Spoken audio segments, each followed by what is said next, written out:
Oke, teman-teman, jadi materi kita masih berkenaan dengan mengeksekusi source code. Jadi memang pertemuan keempat, 5, dan 6 itu sebenarnya sepertinya satu kesatuan, hanya dipisah menjadi beberapa pertemuan gitu ya. Jadi membahas tentang bagaimana kita bisa mengeksekusi source code, memahami alur dari algoritmanya. Kemarin di pertemuan keempat dan kelima kita sudah membahas cukup banyak berkenaan dengan JavaScript ya, mulai dari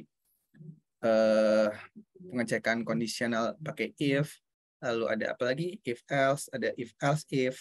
Kita juga udah belajar perulangan, for, while. Dan juga yang terakhir, kemarin kita belajar array, bagaimana kita bisa menambahkan array, menampilkan array, menghapus array, dan mengubah array gitu ya. Dan itu juga kalau nggak salah ada dalam tugasnya gitu ya.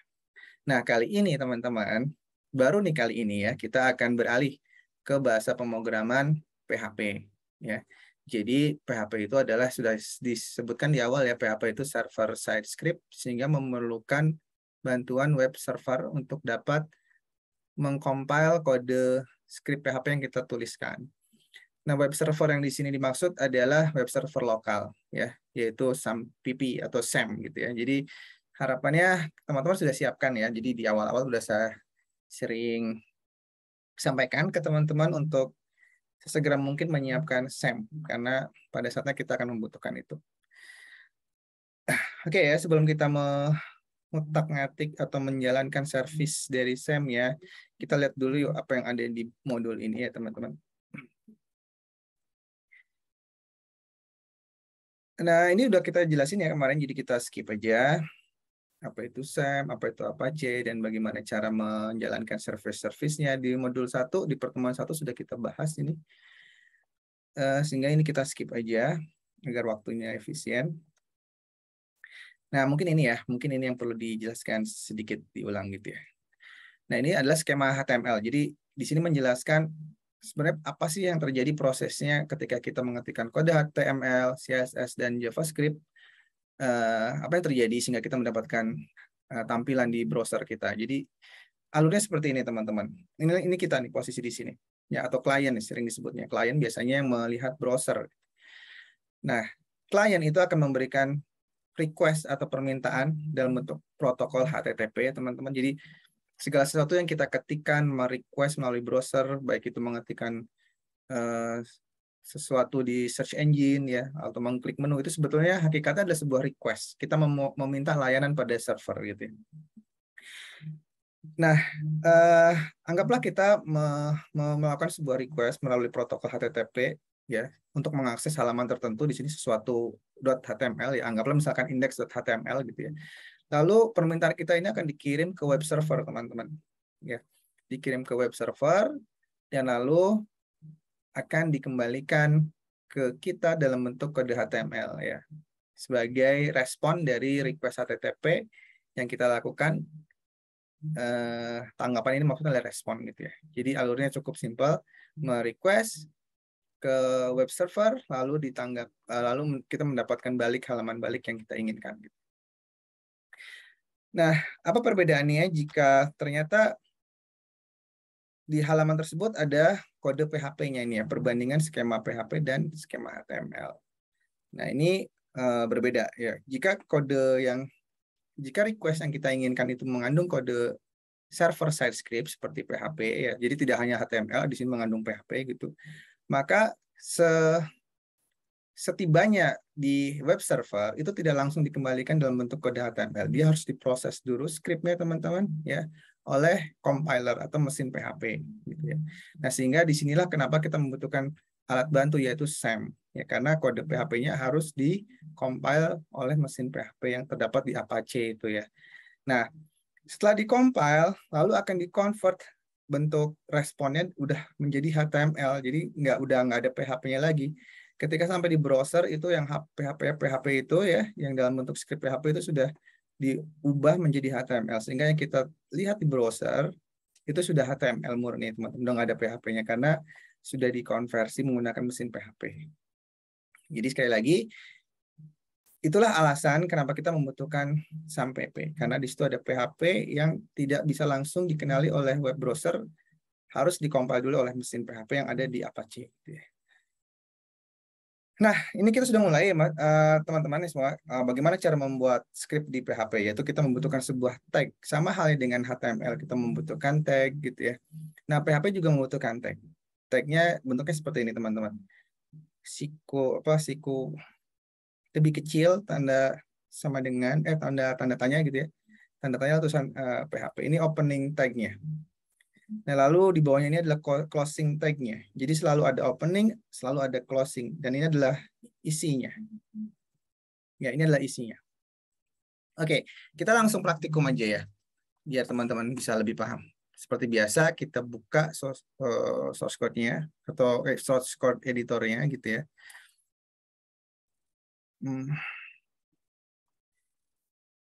Oke, ini ya. Kita buka,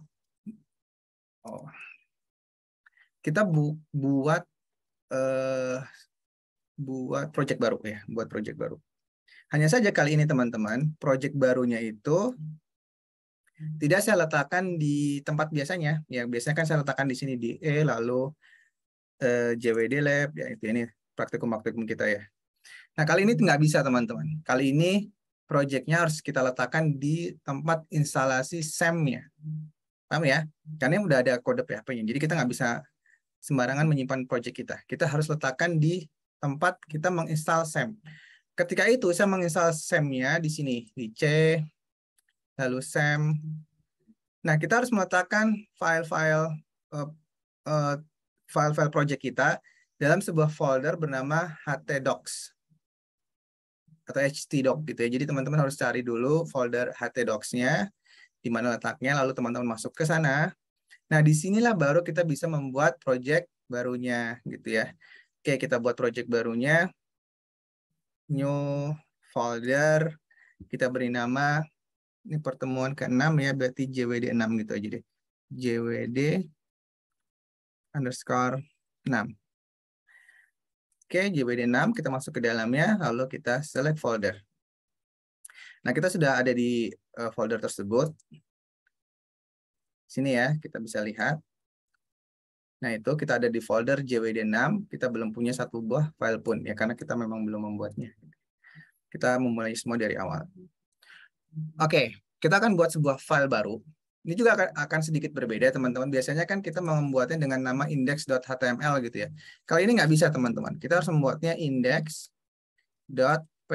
Extensionnya harus PHP. Udah nggak bisa lagi HTML. Kalau kita bermaksud ingin menambahkan kode PHP di dalamnya, gitu ya.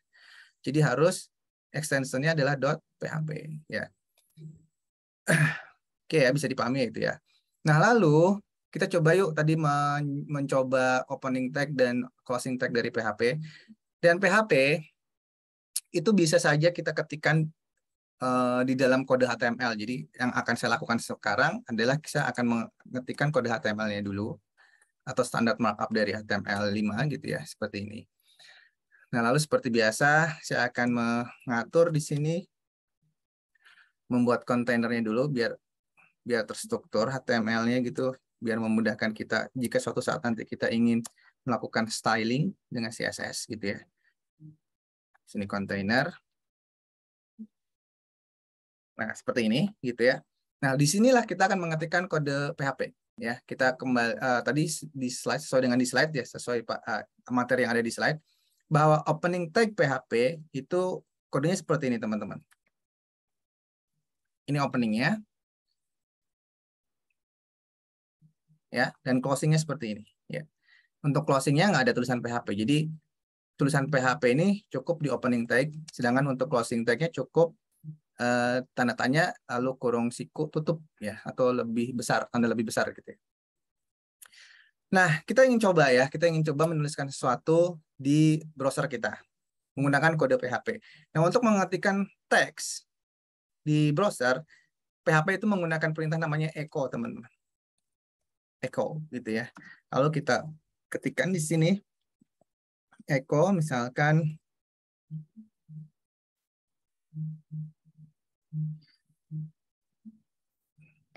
nah, kita ketikkan ini kode PHP pertama saya. Oke, kita simpan. Nah, lalu bagaimana cara menjalankannya, teman-teman? Cara menjalankannya tentu nggak bisa langsung kita compile di browser seperti yang sudah-sudah ya. Kita harus menjalankan dulu service-service Apache yang sudah pernah kita jelaskan di pertemuan sebelumnya. Oleh karena itu, kita panggil dulu ya dashboard dari SAM-nya. Ini ya, SAM, control panel-nya maksudnya. Lalu kita jalankan service-service-nya. Yang pertama adalah Apache-nya. Karena mesin PHP itu adanya di dalam Apache.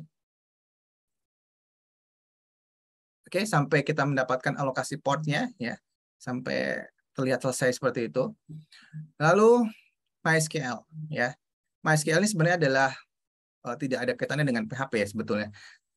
MySQL ini kita jalankan servisnya ketika kita ingin membuat program yang terkoneksi dengan database. Nah, kebetulan materi kita hari ini sampai ke sana, sampai membuat koneksi ke database. Jadi kenapa nggak sekalian aja kita jalankan servisnya gitu, biar nanti nggak 2 kali kerja ya. Jadi sekali lagi, 2 servis ini yang kita jalankan yaitu Apache dan MySQL. Oke. Ya.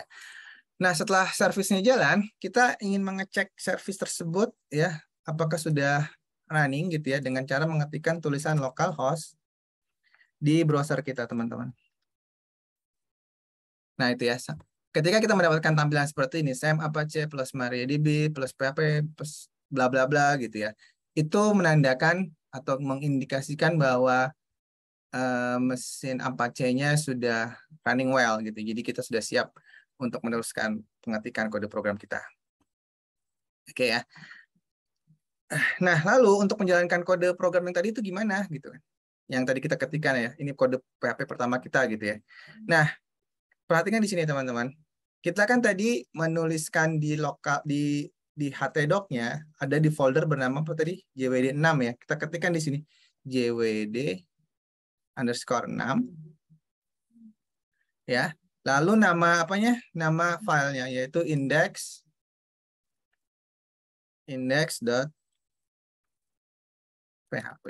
Ini harus kita ketikkan. Oke, lalu kita enter. Nah, hasilnya muncul teman-teman. Ya, ini kode PHP pertama saya.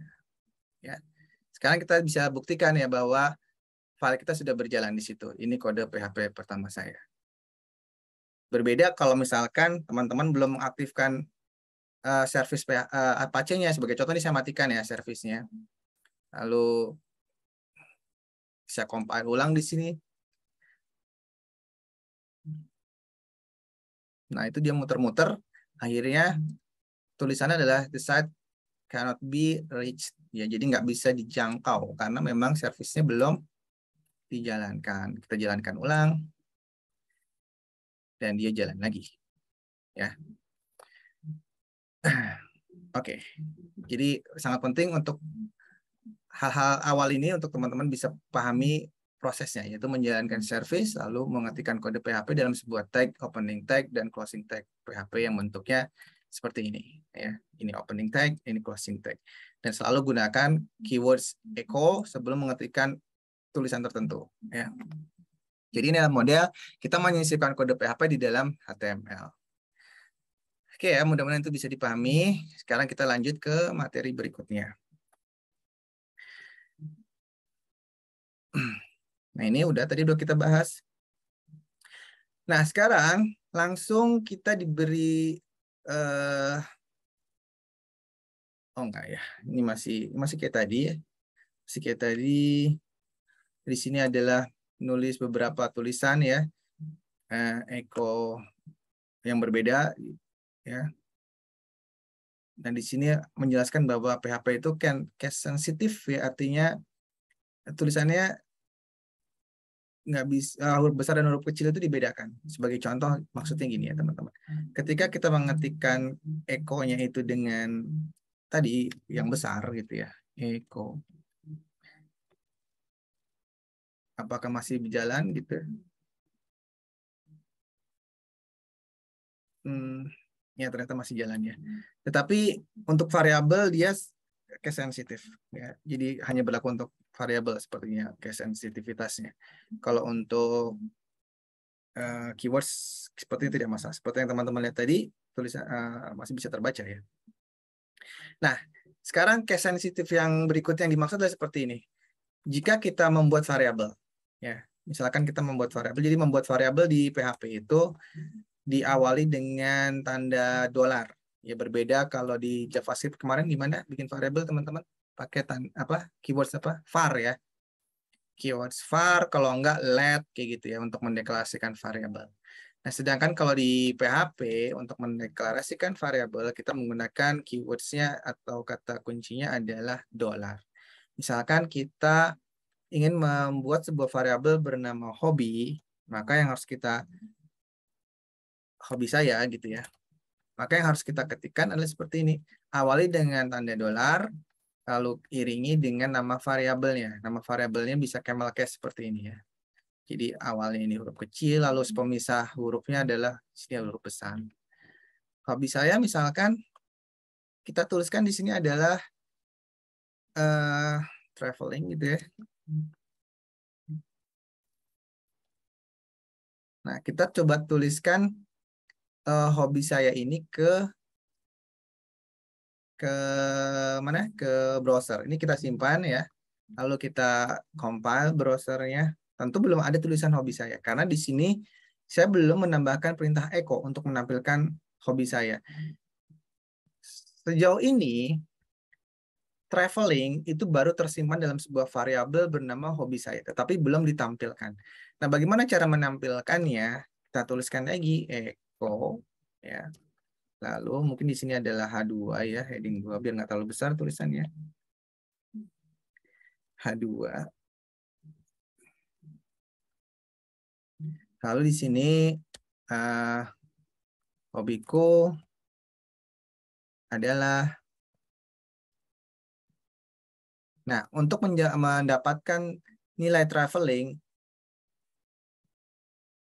itu kita harus menggabungkannya dengan tanda titik. Kalau di JavaScript kan menggunakan tanda plus ya. Kalau di PHP menggunakan tanda titik seperti ini. Nah, itu ya. Nah, jadi ini adalah string. Kalau ingin kita gabung dengan sebuah variabel yang ada nilai travelingnya, gitu, lalu ditambahkan string lagi. String yang di belakang ini khusus untuk menutup closing tag-nya dari H2 ya, atau markup dari tag dari HTML H2 gitu ya, heading H2. Nanti harapannya muncul tulisan hobiku adalah traveling gitu ya, karena dia membaca nilai yang ada di variabel hobi saya. Oke, kita lihat hasilnya. Itu ya, hobiku adalah traveling. Bukan, tulisannya bukan hobiku adalah hobi saya, bukan, karena di sini merujuknya ke variabel ya. Jadi kalau mau rujuknya ke variabel berarti yang dilihat itu bukan variabelnya tapi nilai yang ada di dalam variabelnya. Nilainya adalah traveling. Nah, kaitannya dengan tadi masalah case sensitif. Di PHP itu sangat case sensitif. Artinya ketika saya menuliskan variabelnya adalah hobi saya, ketika di sini memanggilnya adalah hobi saya, S-nya S kecil gitu ya. Bukan S besar seperti yang di sini. Ini dia akan terjadi error, teman-teman. Lihat di sini errornya. Ya. Undefined variable hobi saya. Jadi variabel hobi saya itu tidak dikenali atau undefined. Ya. Karena yang kita deklarasikan itu variabel hobi saya dengan S besar, bukan dengan S kecil. Nah, itulah yang dimaksud dengan case sensitif. Ya. Itulah yang dimaksud dengan case sensitif. Artinya hurufnya itu sensitif. Besar kecilnya itu dibedakan. Gitu ya. Yang kecil itu beda dengan yang besar. Gitu. Jadi salah sedikit dia akan error gitu ya, sangat sensitif gitu ya. Oke, itu maksud dari case sensitif ya. Kita perbaiki lagi, ini kita kembalikan lagi ke huruf besar agar errornya hilang. Oke, errornya sudah hilang. Nah, sekarang kita lanjutkan ke materi berikutnya.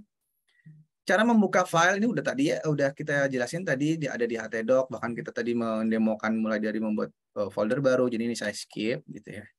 Skip. Membuka file, oke tadi sudah. Nah, sampailah kepada materi inti kita hari ini, yaitu membuat form. Tapi bukan hanya sekedar membuat form, teman-teman. Yang diminta di sini, selain kita membuat form, kita juga membuat validasi pada form tersebut.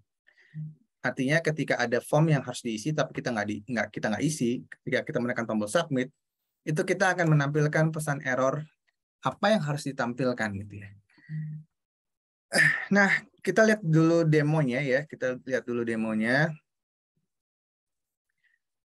Seperti apa hasilnya nanti. Itu ada di mana ya filenya? Kalau nggak salah, ini saya copy aja. Biar nanti nggak usah close. Kalau nggak salah ada di sini, di prak 6. Namanya adalah ya indeks ya. Nah itu ya. Ini demonya. Mohon maaf bisa di mute dulu. Itu soalnya ada noise ya teman-teman. Tolong dicek. Tolong dicek mic-nya ya.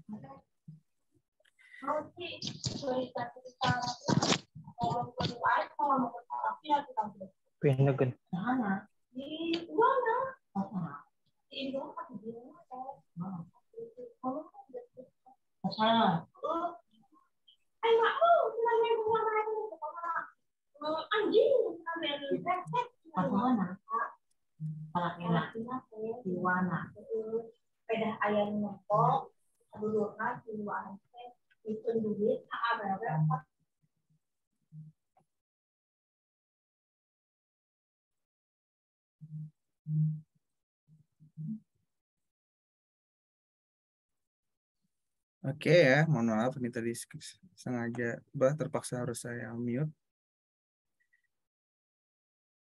Oke, kita kembali lagi ke demonya. Nah, ini program yang akan kita buat ya. Jadi membuat form validation. Anggaplah ini sebuah form, teman-teman. Form pada umumnya adalah memiliki proses validasi. Jadi ketika ada sebuah form, kita membuat sebuah form, tentu kita ingin form tersebut diisi ya. Nah, oleh karena itu, ketika form tidak terisi, maka kita harus membuat sebuah mekanisme untuk memberikan semacam peringatan ke user ya agar mengisi form tersebut. Contohnya kita submit. Nah, ketika tidak ada isinya, maka di sini ada warning. Data mahasiswa tidak boleh kosong. Nah, bagaimana kita akan membuat itu? Bagaimana kita membuat validasi untuk bisa mengetahui mana form yang kosong dan mana yang tidak? Sebaliknya, jika formnya sudah terisi, misalkan namanya adalah Jordan gitu ya, lalu kita submit, maka dia akan menampilkan halaman yang dituju. Silakan tampil data mahasiswa. Jadi sekali lagi, kita akan membuat sebuah program simpel seperti itu. Minimal nanti teman-teman paham alurnya, bagaimana cara membuat form, bagaimana cara membuat validasi form, lalu bagaimana cara menghubungkan sebuah form dengan halaman yang lain ketika memang sudah tervalidasi. Dan itu juga menjadi tugas yang harus teman-teman kerjakan di pertemuan 3 ini. Jadi tolong bisa perhatikan dengan sebaik-baiknya, walaupun video ini direkam ya, tapi ada kalanya mungkin teman-teman bisa lebih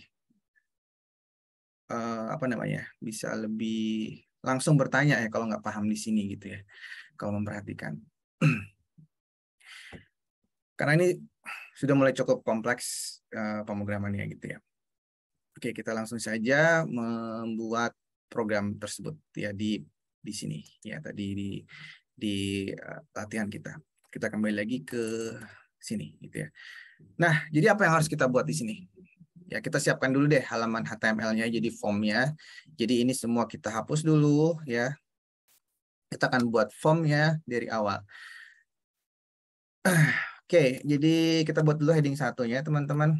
Anggap di sini adalah halaman untuk halaman input gitu ya. Input data mahasiswa. Input data mahasiswa, lalu di bawahnya langsung aja kita buatkan formnya.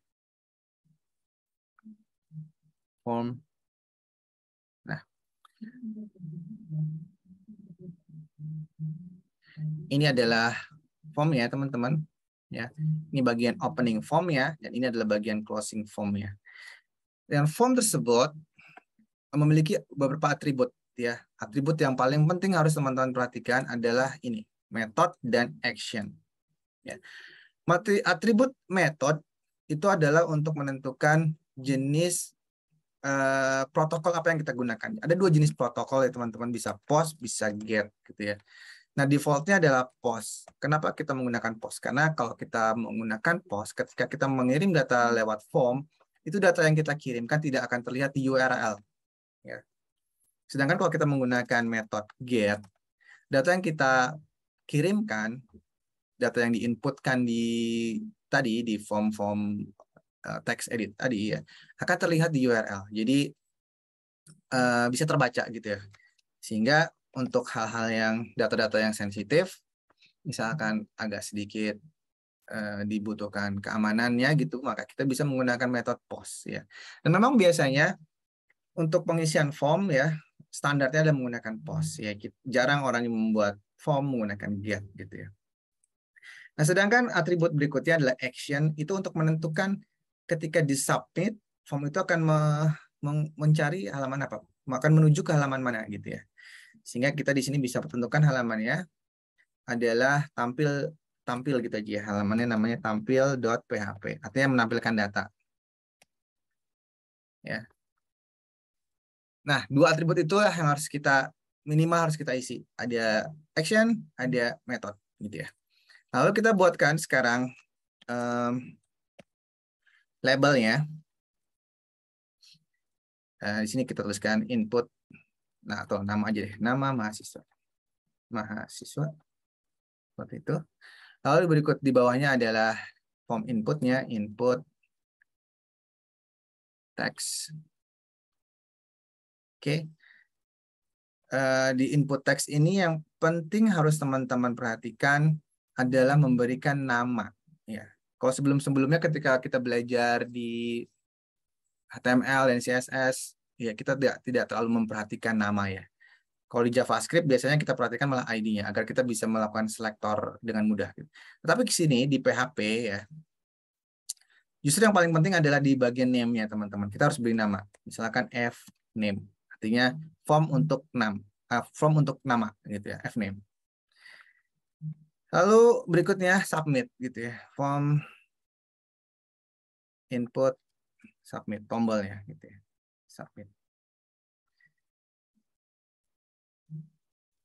Oh salah ini, kenapa gini?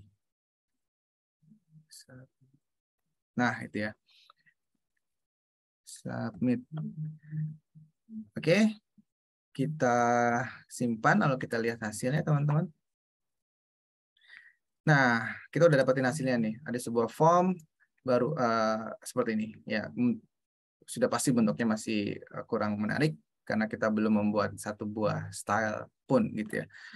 Oke, kita buat aja style yang sederhana biar tidak terlalu lama pengerjaannya. Kita buat di sini style .css nih sekalian juga teman-teman untuk melancarkan perintah CSS gitu ya.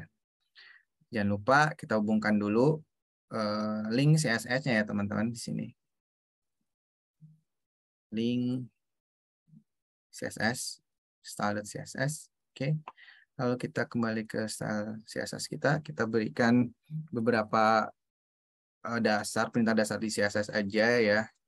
Yang penting cepat, 0 pixel. Jadi kita ini adalah resetter, mereset semua margin dan padding. Kita reset semuanya ke angka 0, biar nggak ada margin, nggak ada padding. Gitu ya. Karena biasanya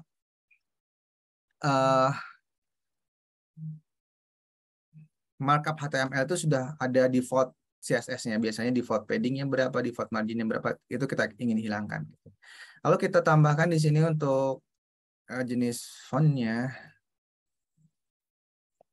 Font family, itu sans serif aja gitu ya. Lalu background body-nya. Background-nya misalkan kita pakai warna light. Light apa ya teman-teman? Ada light green mungkin. Nah, lalu tadi untuk kontainernya ya. Sekarang untuk kontainer ya, kontainer. Kita punya kontainer. Kontainer kita beri default width-nya misalkan 60% misal ya. Jadi nggak seluruh layar gitu. Lalu warna background-nya putih, white, dan margin auto biar dia di tengah gitu ya. Dan seperti biasa kita beri padding biar dia tidak terlalu sesak gitu ya. Padding biasanya 15 pixel cukup. Oke. Kita lihat hasilnya. Oke, hasilnya seperti ini. Ya, jadi kita sudah punya default CSS seperti ini dan kita ingin membuat jarak antara heading 1 dan form ini agak sedikit longgar. Kita bisa tambahkan perintah seperti ini. Karena H1 ada di kontainer, maka kita bisa tambahkan perintah seperti ini. Kita beri margin bottom. Ya, kita tambahkan 20 pixel agar jarak antara heading 1 dengan formnya nggak terlalu dekat. Nah, seperti itu. Oke, formnya juga ingin kita buat ke bawah seperti yang dicontohkan tadi. Jadi ini juga kemarin udah diajarin ya. Kita tinggal langsung aja label, lalu input. Itu kita buat display block agar tidak inline. Karena defaultnya ada inline, ditampilkan secara sejajar. Ya, kita buat block. Kita simpan, lalu kita lihat hasilnya. Nah, itu ya. Nah, ini juga kita ingin beri dia semacam jarak agar tidak terlalu mepet seperti itu. Kita bisa berikan jarak di sini ya, teman-teman. Margin bottom, misalkan 10 pixel. Nah, itu dia sudah ada jarak. Dan padding ya, kita akan berikan padding untuk input agar tidak terlalu kecil. Kita tambahkan saja 3 pixel. Nah, ini nanti dengan adanya padding di sini akan lebih longgar, di sini pun akan lebih longgar. Kita refresh. Nah, itu ya. Dan kita akan tambahkan sedikit ini agar lebih panjang sedikit, yaitu di bagian input khusus untuk teksnya. Ya, jadi input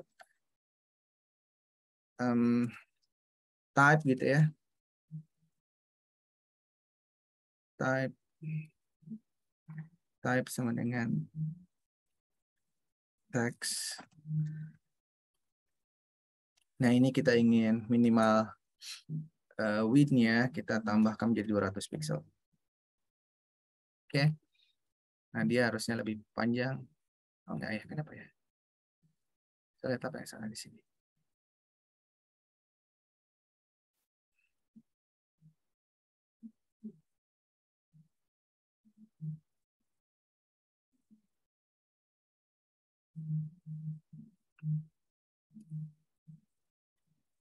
Oh, ini 100. 200 harusnya. Mohon maaf. Nah, itu ya, dia lebih panjang. Oke, cukup saya rasa segini ya. Nah, kita udah punya desain form kita yang nggak perlu terlalu kompleks, yang penting ada sedikit nuansa desainnya gitu. Nah, kita kembali lagi ke index.php kita, teman-teman. Nah, sekarang ketika form ini kita jalankan, ya ini kita jalankan, kita tekan submit gitu ya. Maka apa yang terjadi, teman-teman? Akan terjadi error karena dia berusaha mencari halaman tampil.php yang belum ada gitu ya. Di sini kita sudah definisikan bahwa ketika form ini ditekan tombol submit-nya, dia akan mencari halaman bernama tampil.php di bagian action sini. Tetapi halaman tersebut belum kita buat, itulah penyebabnya dia terjadi error gitu ya. Nah, bagaimana agar tidak error? Ya, tentu jawabannya adalah kita harus membuat halaman tampil.php ya. Oke, kita buat halaman tersebut di sini.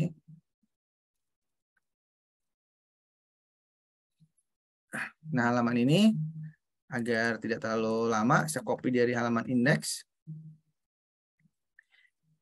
Seperti itu, dan hanya saja formnya ini kita hapus karena formnya tidak perlu ada lagi di halaman tampil.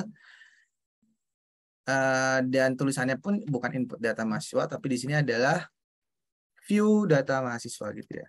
View data mahasiswa. Oke, kita lihat hasilnya sekarang. Kita refresh, lalu kita submit, maka kita sekarang tidak error lagi, kita beralih ke halaman bernama tampil.php. Hasilnya seperti ini. Oke, nah sekarang kita kembali lagi. Ya, jadi kita udah punya dua buah halaman PHP ini. Yang pertama index.php, yang kedua adalah tampil.php. Keduanya udah nggak ada error. Tetapi kan bukan itu yang ingin kita buat hari ini ya teman-teman. Kita ingin belajar form validation. Pak, katanya belajar form validation. Ini kok masih kosong ketika disubmit, nggak ada error apapun gitu ya. Nah, ini akan kita pelajari berikutnya ya. Jadi gini ya teman-teman, ketika kita mengetik submit ya, ketika kita mengetik submit itu sebetulnya si form ini mengirim data yang kita ketikkan di sini.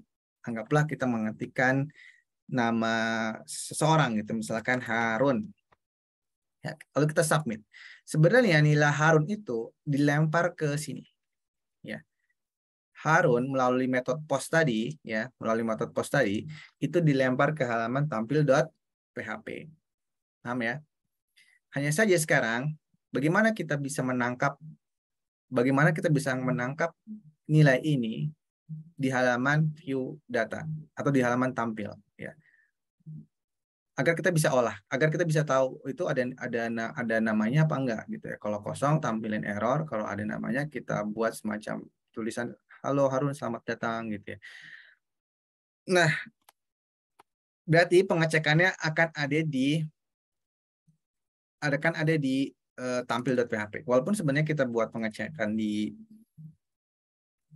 index.php pun bisa sih ya, tapi sesuai apa yang diinginkan di modul itu ya, di modul menginginkannya kita membuat pengecekannya itu ada di halaman tampil.php, di halaman yang kedua ya. Mungkin namanya bukan tampil.php di modul yang namanya kalau nggak salah apa sih cek gitu ya. Cuma nggak apa-apa deh ya, saya sengaja agak-agak saya buat nama-nama yang berbeda gitu ya, agar teman-teman tuh nggak hanya ngapalin ngetik tanpa pemahaman gitu ya, sengaja buat beda gitu biar teman-teman bisa paham. Walaupun beda, teman-teman harusnya paham kalau memperhatikan gitu ya. Nah, sekarang gimana kita bisa menangkapnya?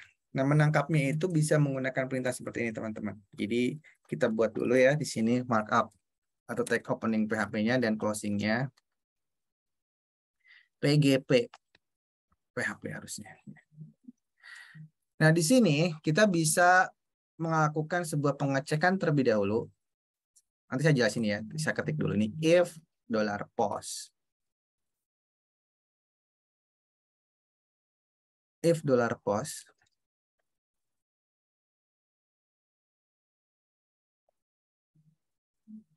Sebentar saya cek dulu ya. Adakah chat? Oh, nggak ada ya. Oke, kita lanjut. If $post, kita lihat di sini. Nama form kita bernama apa tadi? Masih ingat nggak? Namanya di sini adalah fname. Jadi nama mahasiswa yang ingin kita cek itu bernama fname. Ingat ya di sini fname. Ini pentingnya nama karena kita akan membuat referensinya itu di sini fname. Jadi untuk mengetahui apakah ada data yang dikirim dari halaman indeks, itu perintahnya gini. Jika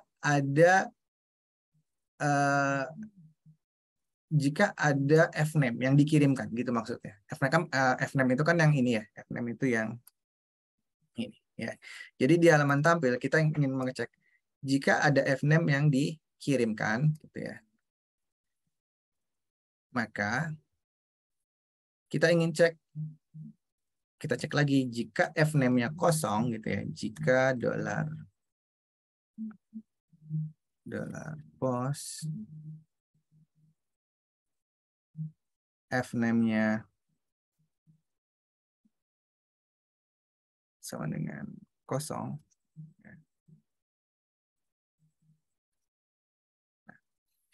Lalu kita cek lagi bagian yang kedua. Jika Oke, dia udah ngirimin fname. Tapi kita cek lagi. Jika fname-nya ternyata kosong gitu. Kosong itu dengan karakter seperti ini, teman-teman.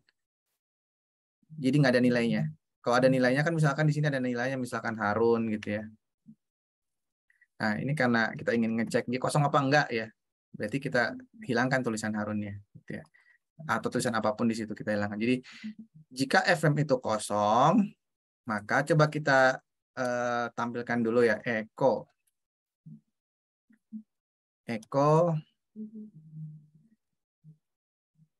tidak ada data gitu ya misalkan. Pakai apa ya? H2 aja mungkin atau H3 deh ya, H3.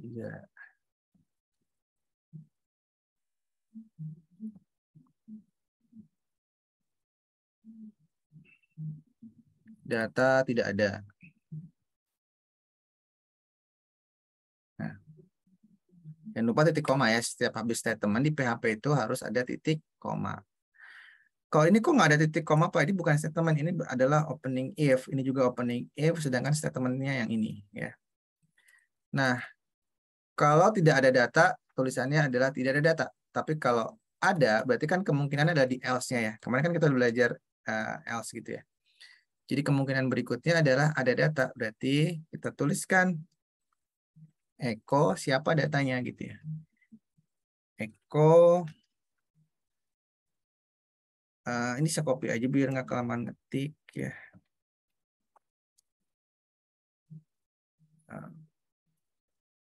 Kita tulisin namanya. Selamat datang gitu ya. Selamat datang kayak tadi ya. Kita closing lalu kita gabungkan dengan cara seperti ini. Nah, yang ingin kita tampilkan adalah ini. Nilai yang ada di dalam postname. $postname maksudnya. Oke, kita coba ya. Apakah kita bisa menangkap variabel tersebut? Jadi, yang kita lakukan di halaman tampil ini mencoba menangkap nilai yang dikirim dari halaman indeks gitu ya. Kita kembali ke halaman indeks. Oke teman-teman, ini ada sesuatu yang harus kita betulin dulu biar nggak back gitu. Kita tambah aneh saja gimana kalau di sini ada link home gitu ya, biar nggak nekan back di sini gitu ya. Kayak kurang bagus gitu ya. Oke, kita tambahkan link home di sini teman-teman. Div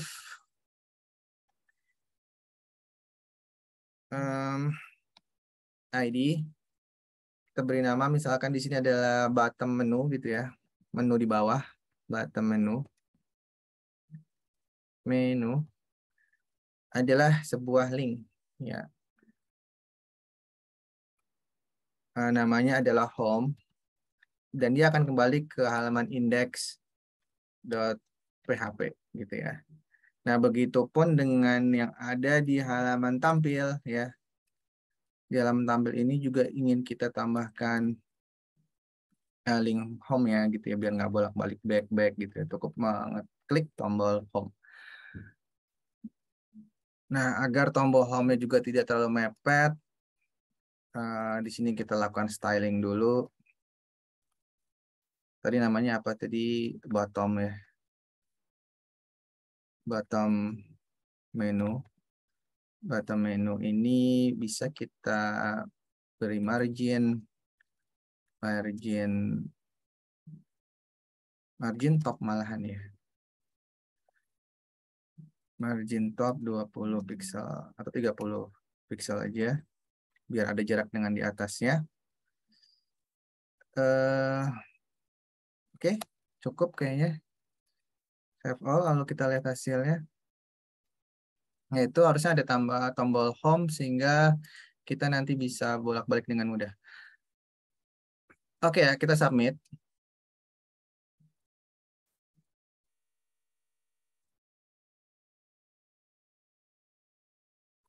Nah, di sini di tombol di halaman tampil, kita belum bisa mendapatkan tulisan ini ya. Data tidak adanya, belum muncul ya. Oke, kita cek di sini ya. Kenapa datanya nggak muncul? Kenapa tulisannya nggak muncul? Apakah di sini sudah betul? JWD6 indeks PHP betul. Kita submit, nggak muncul. tambah Harun gitu, muncul nggak? Nah, selamat datang Harun. Ternyata muncul ya. Berarti yang ada kesalahan ketika nggak ada datanya. If post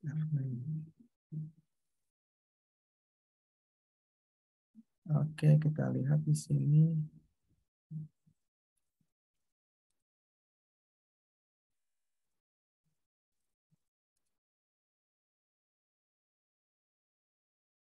F name.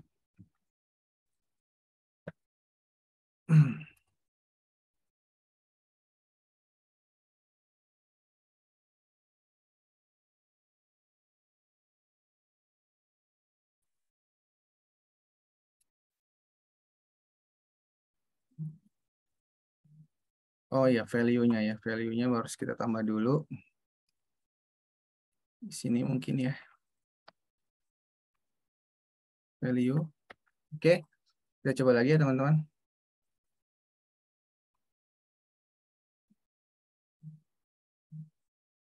Oh, enggak juga ya.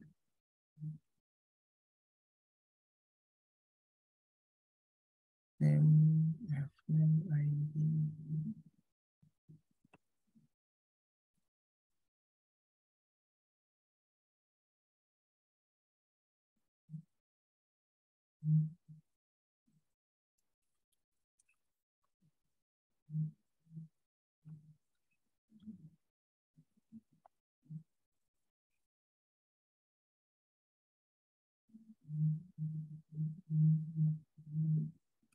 Sama dengan 0.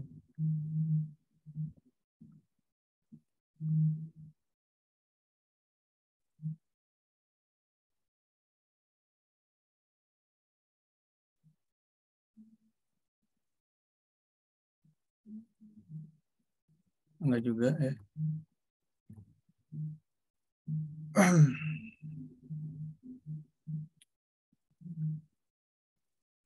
Eh,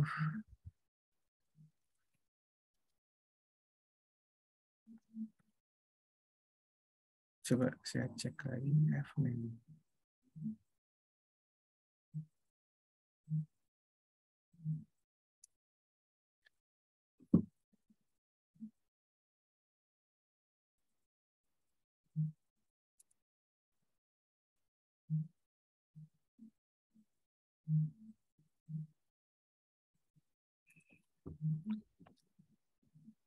Apa mungkin bentrok dengan yang tadi, misalkan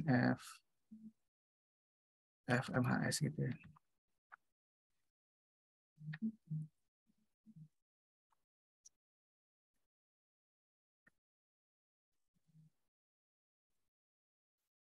Foto konflik dengan session gitu ya.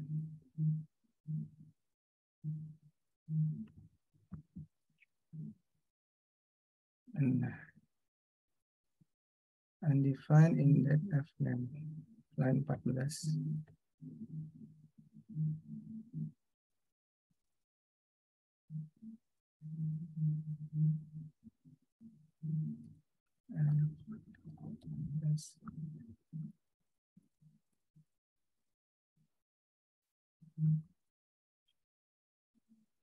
Langsung aja.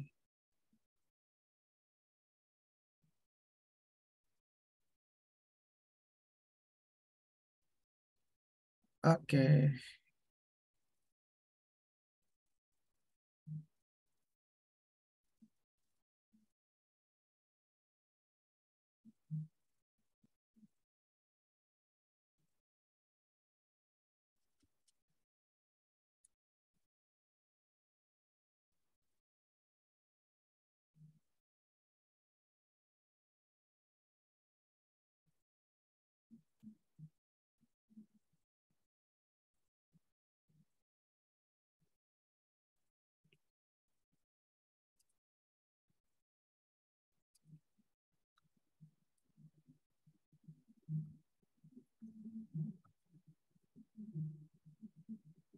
Kalau di atasnya gimana?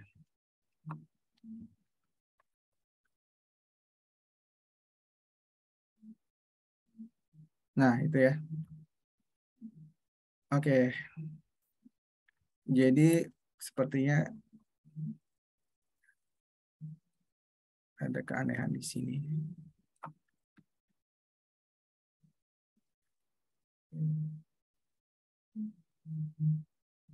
Nah, itu ya. Jadi mungkin bentrok dengan apa session yang tadi saya buat di sesi Zoom sebelumnya gitu ya. Jadi ini harus apa namanya diubah nama variabel ya. Gitu ya. Nah, sehingga sekarang ketika ada namanya, misalkan Budi,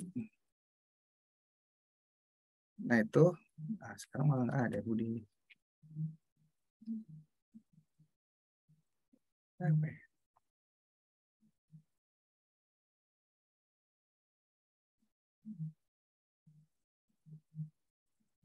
Oh ini ya, FMHS ya. Oke, sudah harus dirubah semua soalnya.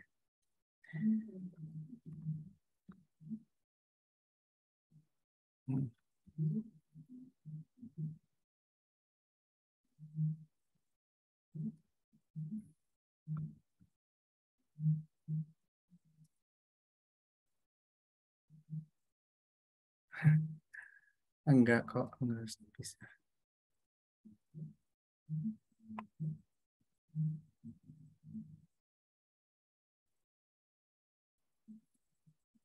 Ini saya save all dulu.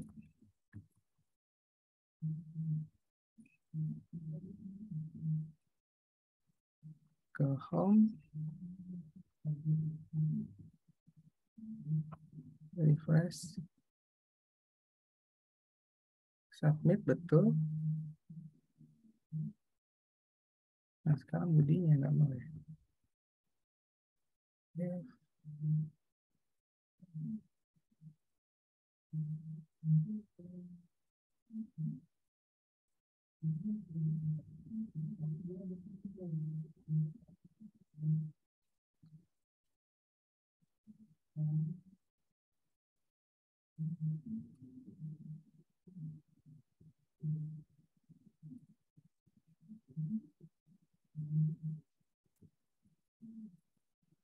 Coba kalau saya gunakan browser yang lain ya.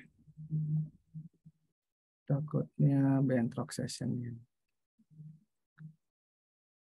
Nah, kan.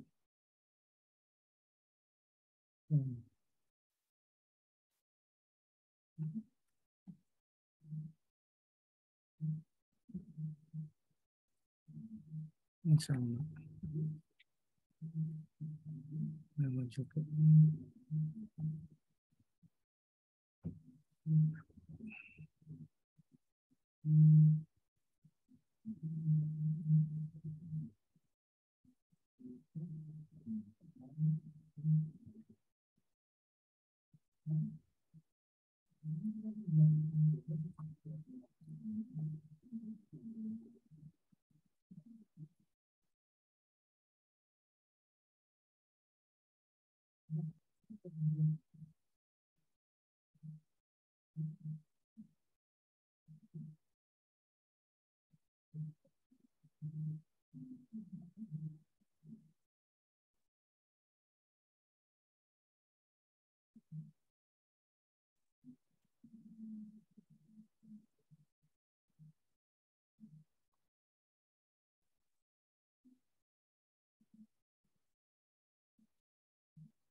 Nah, itu ya.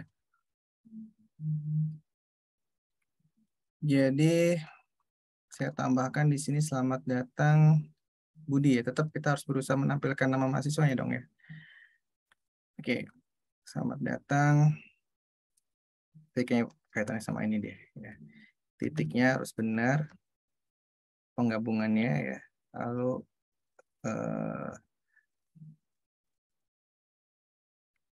kurung bukanya di sini. Opening tag-nya. Dan closing tag-nya juga harus teliti ya. Oke. Cek sekali lagi. Oke. Ya. Itu masih ada error di mana? Nah, ini kalau terlalu terburu-buru kayak gini ya teman-teman. Oke ya, kita coba lagi. Jangan putus asa. Tidak ada data dan sekarang Budi. Nah, selamat datang Budi. Oke, jadi kita harus perhatikan di bagian sini ya, memotong-motong stringnya, jangan sampai ada yang salah potong gitu ya. Nah, sekarang kita udah bisa menampilkan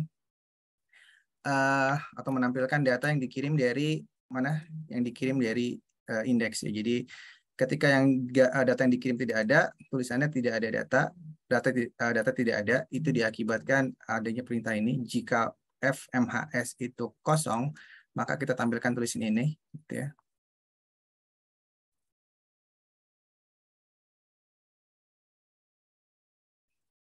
Lalu ya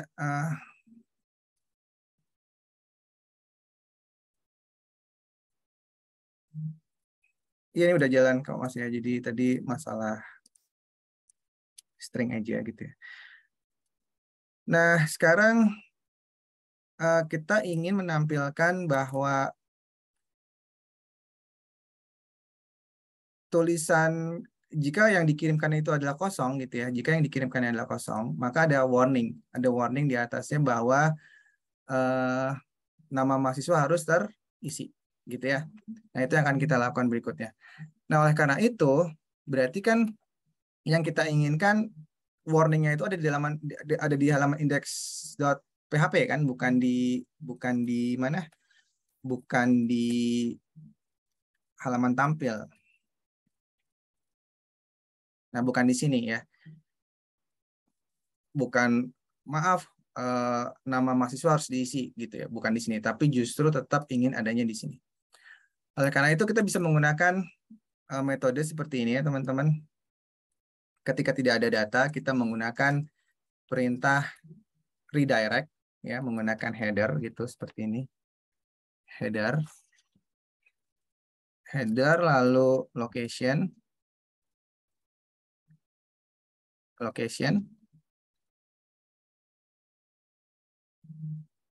header location. Lalu kita tentukan di mana kita ingin mengembalikan, yaitu di index.php ya. Jadi kita ingin meredirect ke halaman awal, yaitu index.php. Nah, setelah itu, selain kita meredirect, kita juga ingin menambahkan parameter ya. Menambahkan parameter yang kita kirim. Nah, itu dengan cara menambahkan tanda tanya seperti ini, lalu nama parameter yang kita kirim. Anggaplah nama parameternya adalah nama mahasiswa gitu ya. Nama mahasiswa. Oke. Lalu isinya misalkan adalah kosong. Kita beri default string, yaitu misalkan kosong. Nah, sehingga kalau kita kirim, kita save all dulu. Ini jangan lupa titik koma, udah mulai error lagi, saya nggak kurang teliti gitu ya. Nah, sekarang kita cek lagi sekarang ya. Kita misalkan ini kosong. Nah, dia sudah balik lagi ke halaman. Saya ulangi ya, ini saya submit. Tadi kan ke halaman tampil ya, ini sekarang tidak lagi ke halaman tampil, tapi langsung di redirect ke halaman awal. Tetapi dengan menambahkan informasi ini teman-teman, saya zoom di atasnya ini ya. Ada sebuah variabel bernama nama mahasiswa yang nilainya adalah kosong. Itu sebagai akibat dari perintah ini, header location. Jadi saya meredirect ke halaman index.php dengan menambahkan melempar sebuah variabel bernama nama mahasiswa yang nilainya adalah kosong. Nah, sekarang kita olah di situ ya, olah di sini untuk menangkap nilai parameter tersebut. Berarti di sini kita bisa, nah mungkin di sini ya, di bawah sini, agar nanti bisa nampilkan errornya. PHP gitu ya.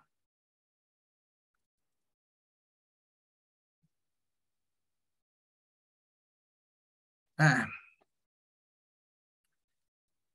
if mulai lagi nih harus teliti ya. dollar get mau mulai nih, dollar get gitu ya. Nah, yang kita dollar get adalah apa tadi, teman-teman? Iset dulu ya. Iset. Oh, sorry. Dollar get. Nama mahasiswa ya. Oh, salah kan.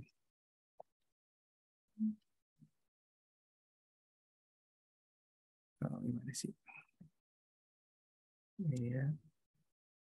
Nah, nama mahasiswa gitu. If target nama mahasiswa sama dengan kosong misalkan.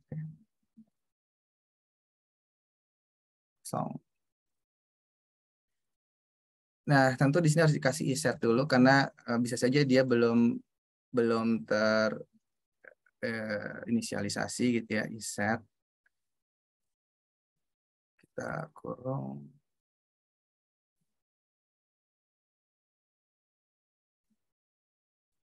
If iset get. Nah, gitu.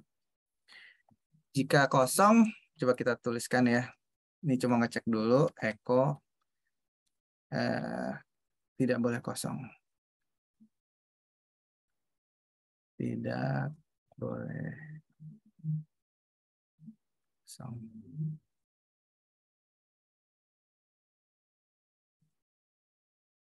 Oh, ini juga ada error nih. If is set, ini kayaknya nggak boleh langsung ini deh.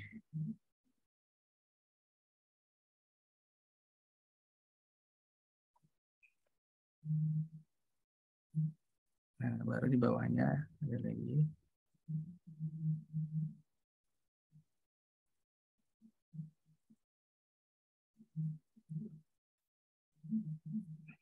Nah, ya. If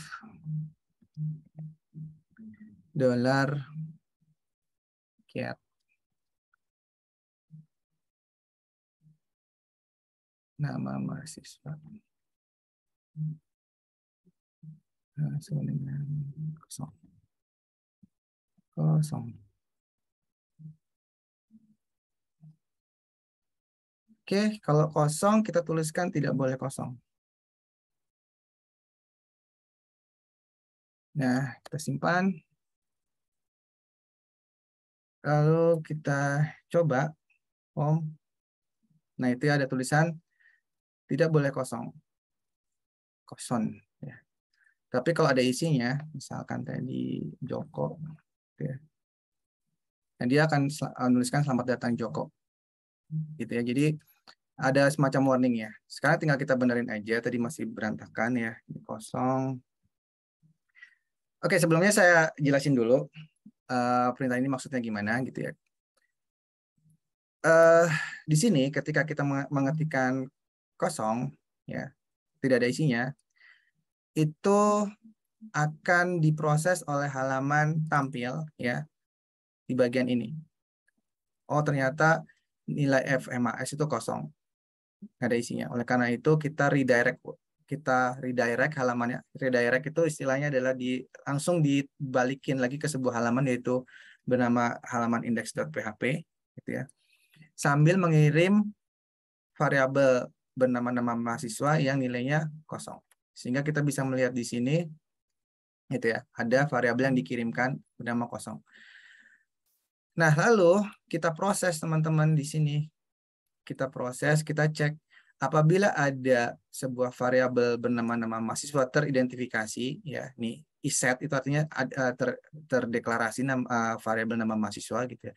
Dan dicek lagi, dan jika ada nama mahasiswa yang nilainya kosong, maka kita tuliskan tidak boleh kosong kayak gitu ya. Dan ini bisa kita lakukan styling lagi biar lebih rapi ya, menggunakan paragraf lalu /p gitu. Ini adalah closing paragrafnya, dan mungkin kita bisa tambahkan lagi div gitu ya, agar nanti bisa dilakukan styling gitu, div kelas atau ID aja deh ya. ID misalkan namanya adalah warning atau message gitu ya. Message message con atau message container gitu ya. Di sini jangan lupa kasih closing div-nya. Div. Gitu ya. Nah, oke, nah berikutnya di bagian sini juga kita misalkan ingin membuat warnanya agak lebih menarik gitu ya. Berarti kita bisa tambahkan di sini error text, kelas error text. Biar nanti lebih mudah melakukan stylingnya. Oke, tinggal tambahkan stylingnya untuk apa ini? Untuk message con dan error text. Jadi di bagian style di sini kita tambahkan message con. Oh tadi itu div ya. Nah, itu kan nggak teliti. Kalau buru-buru kayak gini. Nah, kita beri apa ya teman-teman, margin aja deh, margin bottom, jadi biar nggak jaraknya nggak mepet. Tadi kan kelihatannya masih mepet ya dengan yang bawahnya. Lalu mungkin bisa kita tambah padding 15 misalkan. Kita bisa tambah border lagi gitu ya. 1 pixel, solid line. Warnanya apa nih teman-teman? Light apa ya? Light gray mungkin ya. Nah, itu untuk kontainernya, sedangkan untuk ininya pakainya kelas ya. Untuk kontainernya ID tampilnya adalah kelas. Oke. Kita tambahkan kelas di sini error text gitu ya. Error text. Ini kita buat warna merah aja deh biar terlihat jelas. Color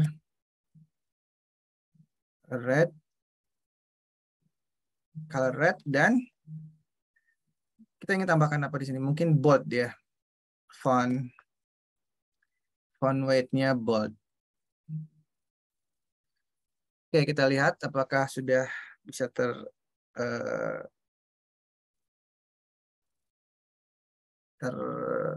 namanya.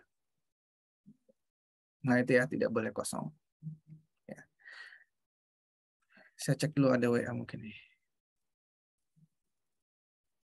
Oh ya, sebentar ya teman-teman, saya ada.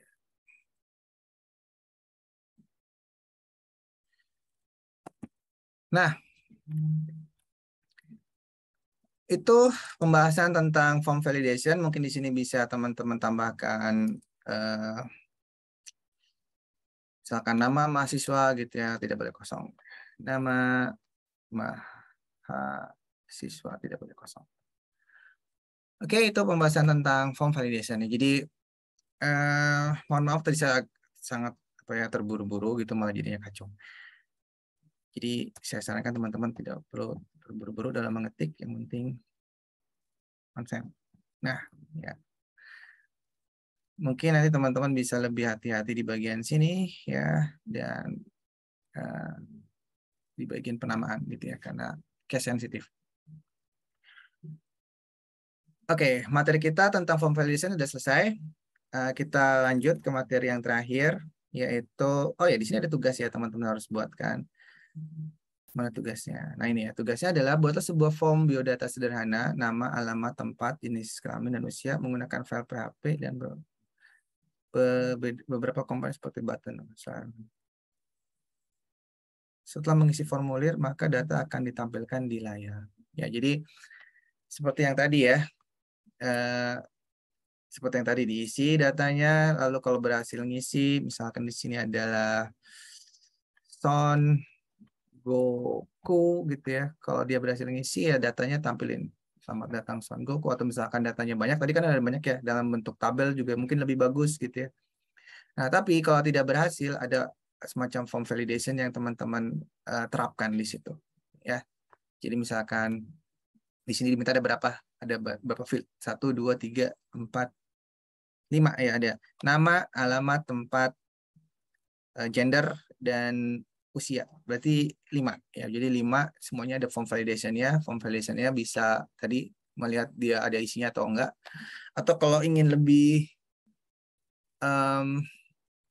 lebih kompleks, teman-teman bisa melihat di sini usia, ya usia itu nggak boleh ngetikin dengan huruf, misalkan harus angka, nah itu lebih kompleks lagi, nanti teman-teman bisa dikembangkan seperti itu.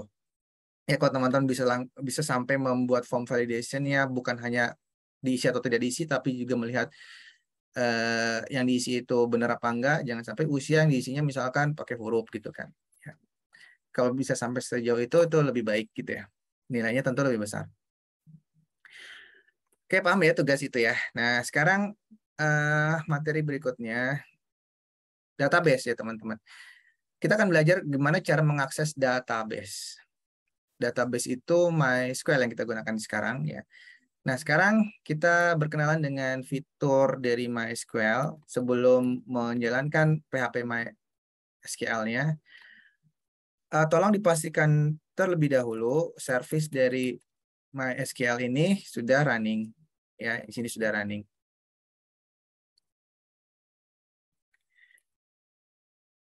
Nah, sekarang kembali lagi ke dashboard sini ya, teman-teman. Nah, di mana tadi?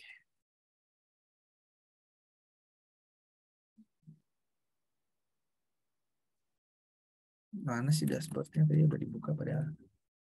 Nah, ini ya. Nah, untuk bisa menjalankan fitur MySQL, kita bisa mengklik di sini, teman-teman. PHP My Admin. PHP My Admin, sorry ya. Namanya PHP My Admin, bukan PHP MySQL. Tadi saya nyebutin PHP MySQL, salah ya. Harusnya adalah PHP My Admin. Tinggal diklik aja. Nah, kita akan dilempar ke sebuah halaman, yaitu PHP My Admin. Di sinilah kita bisa membuat sebuah tabel, ya, sebuah tempat penyimpanan data-data kita. Ya, jadi hierarkinya itu kita buat tabel, kita buat database-nya dulu, baru kita buat tabel. Di dalam tabel kita bisa membuat nama-nama field-nya, gitu ya. Oke, langsung satu persatu. Kita akan buat tabel dulu, teman-teman. Kok tabel lagi? Kita akan buat database-nya dulu, teman-teman ya. Klik di sini, database, gitu ya. Buat nama database-nya. Namanya apa? Bebas ya. Kita bebas. Yang penting sesuai dengan apa yang ingin ada di dalamnya. Jadi kontennya apa gitu. Misalkan kita ingin menyimpan data yang berkenaan dengan data buku, maka ya namanya DB toko buku atau DB Perpus gitu ya. Kalau datanya tentang data film berarti DB Movie dan seterusnya gitu. Misalkan kita buat film ya DB Movie. DB Movies gitu ya. Lalu kita buat dengan cara mengklik tombol create. Nah, di sini akan terciptalah sebuah database baru bernama DB Movies yang tadinya sebelumnya belum ada gitu ya. Nah, setelah kita membuat sebuah database, langkah berikutnya adalah membuat tabel, teman-teman. Membuat tabel. Misalkan kita ingin membuat tabel apa, teman-teman? Ya, tabel kategori movie misalkan gitu ya. Kita buat di sini kategori movie gitu ya, kategori movie. Nah, lalu kita tentukan tabel tersebut ada berapa kolom ya, kita pikirkan dulu mau ada berapa kolom, mau informasi apa saja yang ingin kita simpan gitu ya. Misalkan kode movie-nya ya, ID-nya, kode movie-nya, lalu nama kategorinya, keterangan kategori tersebut ya, 4 lah cukup ya. Setelah kita buat menentukan jumlah kolomnya, lalu kita tekan tombol go. Maka yang terjadi di dalam tabel, kita sudah ada di dalam tabel bernama kategori movie yang kita buat. Hanya saja kita belum selesai nih teman-teman. Ketika tabel sudah tercipta, yang kita buat tadi ada 4 kolom. Nah, kita harus mendefinisikan kolom-kolom tersebut namanya apa saja dan tipe datanya apa saja, dan mungkin nanti di sini bisa ditambahkan dia bersifat menjadi primary key atau tidak gitu ya. Kita bisa lakukan pengaturan seperti itu. Nah, mulai dari memberi nama kolom. Tadi yang pertama adalah ID ya. ID movie. ID movie. Dan berikutnya adalah kode movie. Lalu nama kategori. Kategori. Lalu keterangan ya. Keterangan. Nah, mungkin ada yang bertanya, kenapa ada ID movie, ada kode movie juga gitu ya. Jadi gini ya teman-teman, ID movie ini sengaja kita buat untuk auto increment. menggunakan variabel tipe data integer yang nanti bisa tumbuh dengan otomatis tanpa kita harus mengatur nilai-nilainya. Karena dengan membuatnya secara otomatis kita akan terhindar dari duplikasi nilai gitu ya. Nah, sedangkan untuk kode movie ini untuk keperluan pengkodean saja. Biasanya kode movie itu kan nggak mesti harus angka ya, bisa ada misalkan hurufnya dan seterusnya gitu. Jadi di sini untuk pengkodean ya, pengkodean kita buat dengan varchar gitu misalkan 6 digit ya. Sedangkan untuk ID kita buat saja misalkan nih 11 digit gitu ya. Nah, nama kategori juga varchar ya, bukan integer karena nama gitu. Nama itu bisa panjang ya kan. Kategori movie misalkan film action atau misalkan action, ada adventure, ada science fiction gitu ya. Kira-kira berapa digit itu kita butuh? Ya, kalau 100 kebanyakan nggak? Ya udah, mendingan kebanyakan daripada kurang gitu ya. Tapi pada prakteknya nanti teman-teman harus berusaha memikirkan nilai yang tepat ya, karena kalau terlalu besar juga boros di media penyimpanan, kalau terlalu kecil juga nanti nggak bisa nyimpan ya. Silakan dipikirkan itu nanti kalau udah project gitu ya. Tapi kan ini baru latihan doang. Ini teks itu kan bisa panjang banget, jadi saya nggak pakai varchar tapi menggunakan teks gitu. Jadi tidak terbatas konteks. Jadi sekali lagi, kalau integer ini terbatas dengan digit 11 digit, varchar juga bisa kita batasi digitnya maksimal itu 255, sedangkan konteks ini sepertinya tidak terbatas, jadi bisa sepanjang apapun gitu ya. Nah, seperti yang saya sampaikan tadi, kita membutuhkan sebuah key dalam sebuah tabel yang memudahkan kita dalam merujuk ke informasi-informasi yang ada di tabel tersebut ya teman-teman. Nah, untuk itu kita atur di bagian sininya nih, di bagian ini nalangin sih. Di bagian auto increment-nya. Ketika kita mengaktifkan AI atau auto increment, dia otomatis akan menjadi primary key gitu ya. Nah, oke, selesai sudah pengaturan di mananya di tabelnya ya. Kita buat simple aja. Lalu jangan lupa menekan tombol save. Save. Nah, dia akan tersimpan.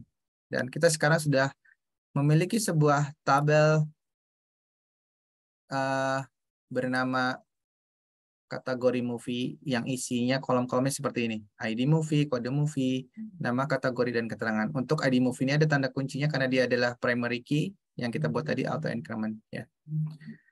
Nah, sekarang bagaimana cara mengisinya gitu ya? Kita isi dulu sebagai dummy datanya ya, data sementara gitu ya, atau data dummy.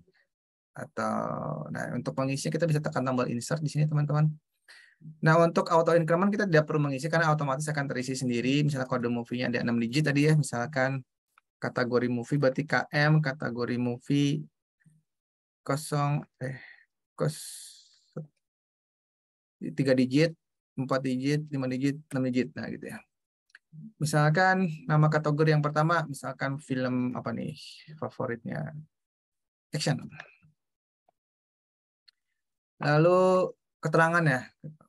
Ini segala sesuatu kategori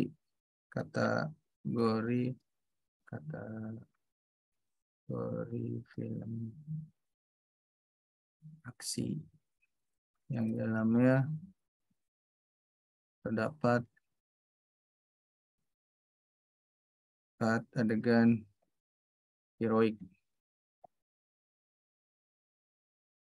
dan seterusnya gitu ya. Yang penting ada isinya ya. Lalu kita simpan, go. Nah, dia akan tersimpan. Melihat hasilnya, kita tekan tombol browse. Nanti kita bisa lihat di sini ya, teman-teman. Itu ada ID-nya terisi otomatis 1. Lalu kodenya adalah KM001, nama kategori action, dan ini penjelasan tentang film action itu apa gitu ya. Nah, kalau kita lihat dari modulnya, yang diinginkan di modul ini, kita belum sampai menampilkan data ya. Itu nanti di pertemuan berikutnya. Nah, di modul ini kita hanya membahas sampai melakukan koneksi ke database. Ya. Nah, ini sampai koneksi ke database.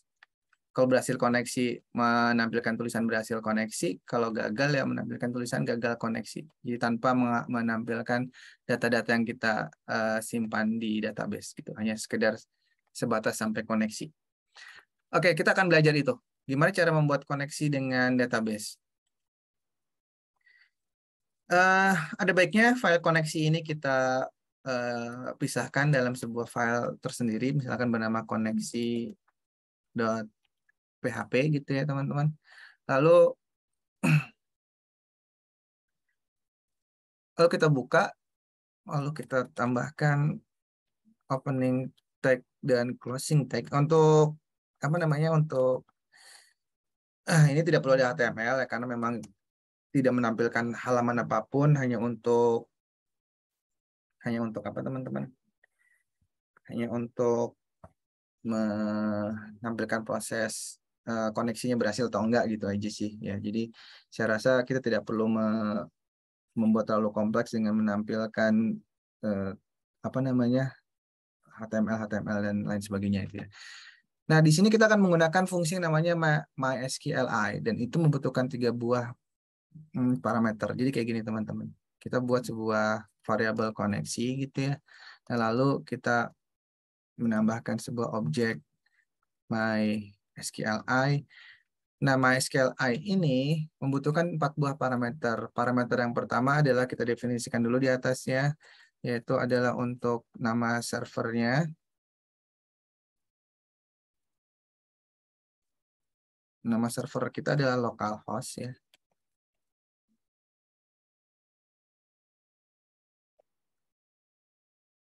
Lalu habis nama server adalah nama user. Default user ketika kita menginstal SAM itu root biasanya teman-teman. Tapi sebenarnya bisa kita rubah. Nanti kita di pertemuan berikutnya akan belajar bagaimana nambah user gitu ya. Untuk password. Biasanya nggak ada passwordnya gitu ya. Defaultnya. Lalu untuk nama database ya. Database. Database kita tadi namanya apa? Saya jadi lupa. Kita lihat yang ada nama database kita adalah db_movies. db_movies. Kita tuliskan di situ. db_movies.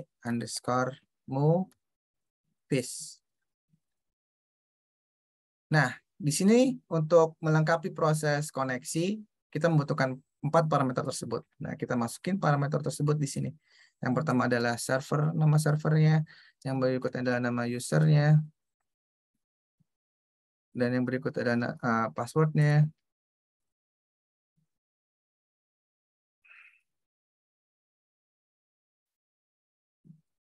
Berikutnya terakhir adalah database-nya.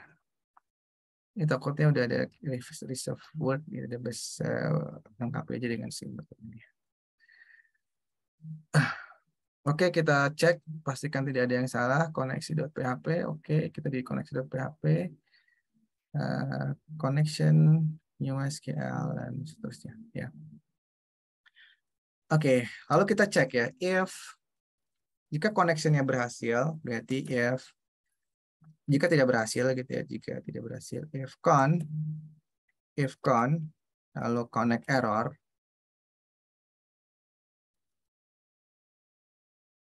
if con connect, ini error, gitu ya. Jika terjadi error, maka kita ingin tampilkan tulisan, kita ingin matikan koneksinya, die, gitu ya. Lalu kita tambahkan tulisan gagal melakukan koneksi, gitu. Gagal melakukan koneksi. Sedangkan kalau berhasil, ya mungkin kita tuliskan berhasil gitu aja ya. Echo berhasil melakukan koneksi. Oke, kita simpan.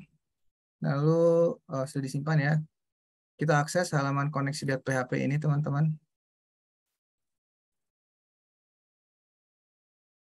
Di mana tadi? Ini ya, kita akses.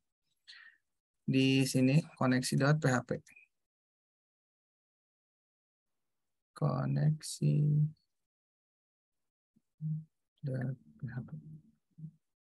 Nah, berhasil melakukan koneksi, ya. Berarti kita terhubung sudah dengan sukses menghubungkan dengan database kita. Buktinya mana? Buktinya, siapa tahu memang hasilnya berhasil terus. Nah, kita sekarang salahin aja. Kita langsung salahkan aja, kan nama database kita DB Movies ya. Kita coba di sini DB Film gitu ya. Dibuat kita DB Film karena di sini kita nggak punya nama database DB Film. Mana tadi ya? Nah ini ya, kita nggak punya nama database DB Film, adanya DB Movies. Harusnya yang tampil adalah gagal melakukan koneksi karena nggak ada nama tersebut ya kan. Nah kita buktikan apakah benar. Ini ya, kita refresh di sini. Nah itu ya, gagal melakukan koneksi, warning. Jadi ada pesan kesalahan, unknown database DB Film. Memang nggak ada nama database DB Film, adanya DB Movies. Nah, jadi itulah hal-hal yang harus diperhatikan ketika kita berusaha melakukan koneksi. Jadi bagian nama servernya, kebetulan kita kan localhost ya teman-teman. Lalu nama usernya, password, dan nama database-nya. Dan untuk user dan password ini, itu kok bisa tahu root dan passwordnya nggak ada passwordnya gitu. Karena memang defaultnya ketika kita menginstal SAM, memang defaultnya seperti itu teman-teman. Kita bisa lihat di bagian di sini, privilege. Itu ada root dan tanpa password di sini. Ya. Dan jika kita ingin menambahkan user, itu bisa kita lakukan ya dengan cara misalkan di sini add user account dan seterusnya. Itu nanti kita akan bahas di pertemuan berikutnya. Oke, itu selesai sudah ya pertemuan kita hari ini. Nanti teman-teman bisa kerjakan tugasnya sambil saya cek ada pertanyaan apa enggak.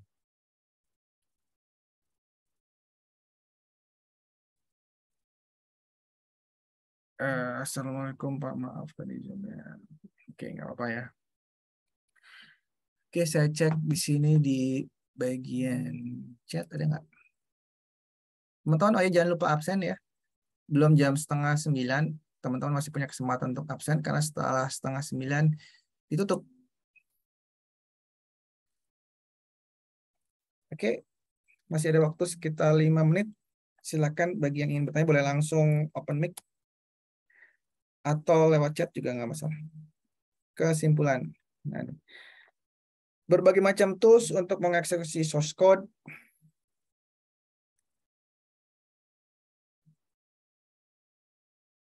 Salah satunya adalah SAM gitu ya, tertutup ini sama ini. Tag penulisan yang benar, parameter pemanggilan source code, dan peletakan source code pada lokasi tertentu merupakan syarat agar dapat dieksekusi. Oke ya.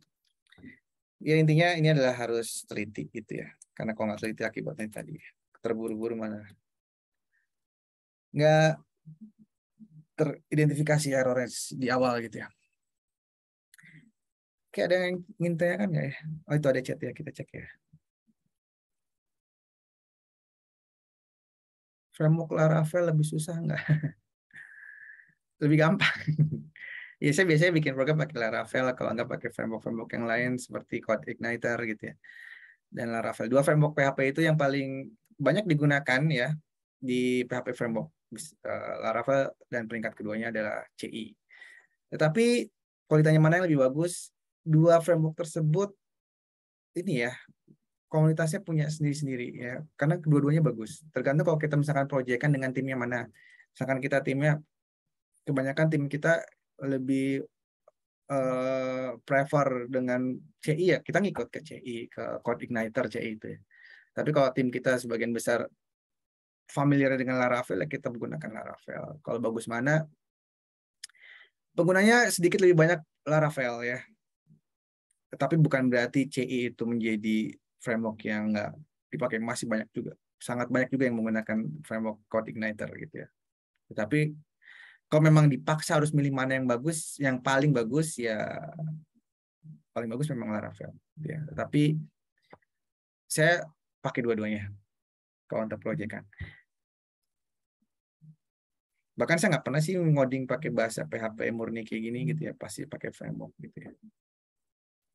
Karena dengan framework itu kita sudah ditetapkan aturan penulisannya, sehingga kita bekerja dengan tim itu lebih mudah karena ada aturan-aturan yang kita jadikan acuan. Gitu ya. Nah kalau kayak gini kan bebas ya, maksudnya gaya pemrograman orang beda-beda, susah untuk kerja secara tim. Biasanya kalau kerja secara tim menggunakan framework. Itu mungkin yang bisa saya jawab. Pak, ini bakal masuk ke dalam framework kah pelatihan ini? Enggak. Sayang sekali enggak ya. Enggak, saudara-saudara, tidak. Ya, karena kalau kita lihat di kurikulumnya, ini kan hanya junior web ya, JWD, junior web developer, enggak sampai ke framework. Bahkan fitur-fitur PHP-nya juga enggak sampai ke advance. Hanya nanti kan goal-goalnya itu teman-teman nanti ngikutin sertifikasi itu ya, lewat LSP, ya BNSP gitu ya. Teman-teman akan diuji untuk bikin aplikasi sederhana, nanti aplikasinya itu menggunakan framework CSS, yaitu Bootstrap.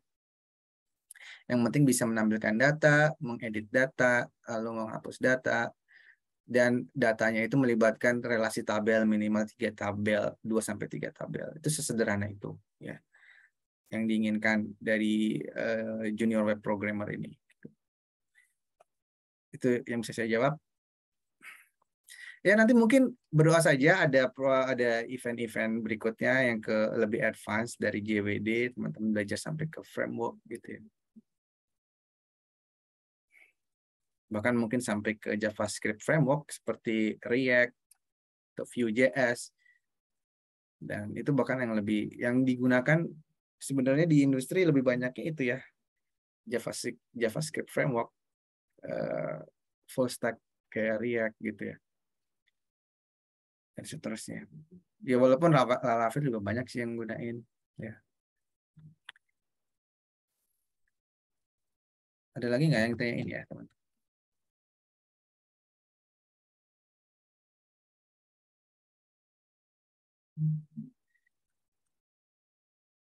Nah, kalau lebih susah apa enggak, tadi gini ya, framework itu kan memang didesain ya agar memudahkan kita sebagai pengembang aplikasi webnya. Jadi framework udah menyediakan fitur-fitur standar untuk keamanan, kayak misalkan tadi ngambil data, lalu mau paging data, form validation pun kalau framework udah lebih mudah lagi gitu ya.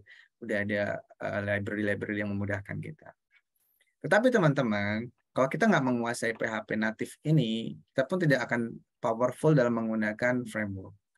Jadi anggapan yang salah kalau kita ingin langsung jump ke framework tanpa menguasai PHP dasar. Jadi tetap teman-teman butuh menguasai dulu hal-hal dasar ini agar ketika menggunakan framework, itu frameworknya jadi powerful gitu. Kayak misalkan kita menggunakan komputer yang super canggih, tapi kalau kita nggak bisa menggunakannya, kira-kira bermanfaat nggak komputer super canggih itu gitu? Nggak juga kan gitu.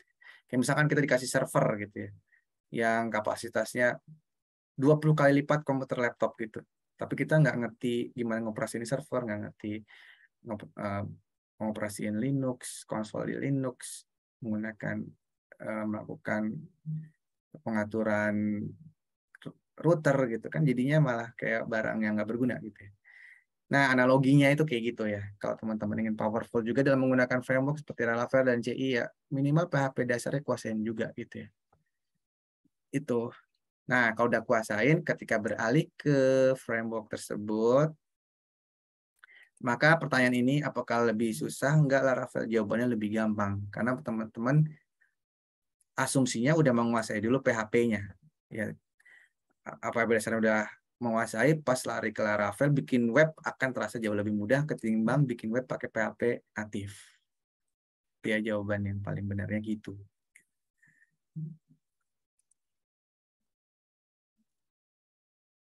Kayak Bootstrap gitu ya, Bootstrap kan udah ada tuh framework CSS Pak, Bootstrap. Berarti kita nggak butuh belajar CSS, enggak juga. Kalau kita nggak ngerti CSS, nggak ngerti HTML, pakai Bootstrap juga nggak powerful gitu ya.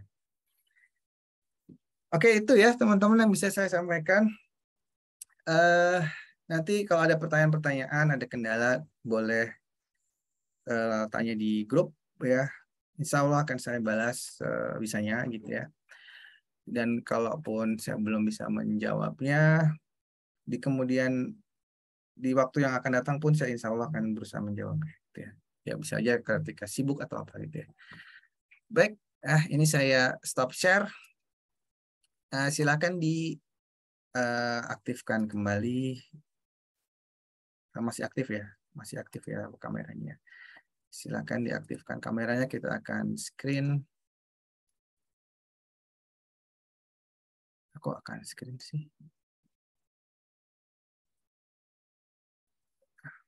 Oke ya, hitungan ke-5 seperti biasa. 1, 2, 3, 4, 5. Tahan dulu ya, saya belum siapin tempat.